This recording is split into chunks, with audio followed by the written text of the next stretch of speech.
Voici une action individuelle qui peut être exercée par une femme ou un homme. Cette action s'inscrit dans un cadre des possibles. On n'a qu'à dire que ce premier cadre représente les contraintes physiques et biologiques. Tu peux pas t'envoler d'une falaise, tu peux pas vivre 1000 ans, tu as besoin de t'alimenter, tu as besoin d'avoir des interactions avec d'autres individus, etc. Mais il y a forcément d'autres contraintes qui sont d'ordre culturel et social.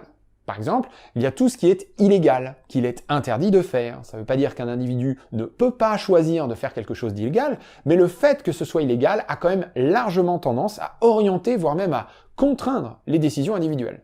Ouais, d'accord, effectivement. Bon, mais il y a aussi tout plein de mœurs, de coutumes, de normes, de stéréotypes qui contraignent tes actions. Par exemple, il y a des normes culturelles très générales qui sont observées un peu partout, du genre on dit merci, on sort pas tout nu en criant dans la rue, on n'insulte pas les gens.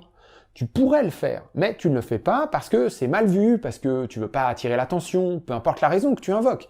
Les normes culturelles contraignent et orientent tes actions. Les normes genrées, les stéréotypes de genre, s'assemblent pour former un système qui tend à maintenir et à reproduire le statu quo.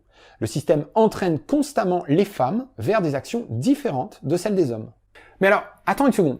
Mettons que je sois une femme. Je constate que le stéréotype véhiculé par ma famille, mon entourage, mon voisinage, c'est que c'est moi qui dois faire le ménage. Ok, j'ai observé ma mère et ma grand-mère le faire toute leur vie, j'ai intégré le truc. Mais, soudain, je m'en rends compte. Rien ne m'empêche de me révolter et d'expliquer à mon mari qu'il doit aussi s'en occuper. Je veux dire, c'est pas marqué dans la loi que la femme doit faire le ménage. Donc, les femmes peuvent choisir de s'extraire des stéréotypes si elles le souhaitent, non ? Alors, premier problème, personne n'est jamais complètement conscient de tous les stéréotypes qui s'appliquent à lui ou elle. Les normes sont la plupart du temps invisibles, et c'est notamment le rôle des chercheurs en sciences sociales que de les mettre en évidence. Mais tout le monde n'est pas un chercheur en sciences sociales. Donc, pour une bonne partie d'entre eux, tu n'as pas conscience des stéréotypes qui orientent ou contraignent tes actions. Et forcément, si j'en ai pas conscience, je peux pas m'en extraire. Eh ben non. De plus, le dépassement de certains stéréotypes va au-delà de la simple volonté individuelle.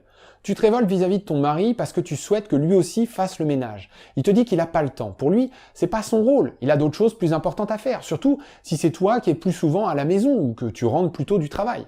C'est la norme du patriarcat qu'il a intégrée consciemment ou inconsciemment.